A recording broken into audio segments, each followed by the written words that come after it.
৩ ঘন্টা টানা বৃষ্টিতে আবারও ডুবেছে চট্টগ্রাম মহানগরীর নিচু এলাকা। কাতালগঞ্জ, ব্যাপারীপাড়া, মুহুরীপাড়া সহ বিভিন্ন এলাকায় নিচতলার বাসাবাড়ি ও ব্যবসা প্রতিষ্ঠানে ঢুকেছে পানি। এতে দুর্ভোগে পড়েছেন এসব এলাকার বাসিন্দারা। বৃষ্টি জলাবদ্ধতার কারণে সকাল থেকে গন্তব্যে পৌঁছাতে ভোগান্তি হয় শিক্ষার্থী ও চাকরিজীবীদের। প্রণবেশ চক্রবর্তীর প্রতিবেদন, ক্যামেরায় ছিলেন বাবুন পাল। সমুদ্রে লঘুচাপ ও মৌসুমী বায়ুর প্রভাবে সোমবার ভোর থেকে ৩ ঘন্টার টানা বৃষ্টি হয়েছে চট্টগ্রামে।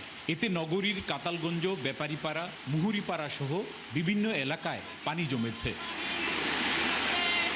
টানা বৃষ্টিতে অনেক বাড়ির নিচতলা ও ব্যবসা প্রতিষ্ঠানে ঢুকে পড়েছে পানি। এতে দুর্ভোগে পড়েন এলাকাবাসী। আবহাওয়া হালকা বৃষ্টি হলে পুরো ডুবে যায় চট্টগ্রাম কাতালগঞ্জে।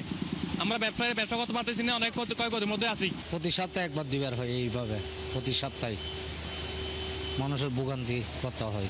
বিল্ডিংটা সবাই উঁচু করে ঘর বানতেছে, এখানে বৃষ্টি পড়তেছে, পানি উঠে গেছে। বৃষ্টি জলাবদ্ধতার কারণে এসব এলাকার বাসিন্দাদের সকালে গন্তব্য ও কর্মস্থলে পৌঁছাতে পোহাতে হয় ভোগান্তি।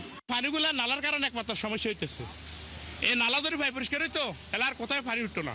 সকাল থেকে পানি, বাসা বাড়ির গ্যাস নাই, এরপর পানির দুর্ভোগ। যারা নিচু এলাকায় আছে, বাসা বাড়িতে আছে, তারা রান্নাবান্না করতে পারতেছে না।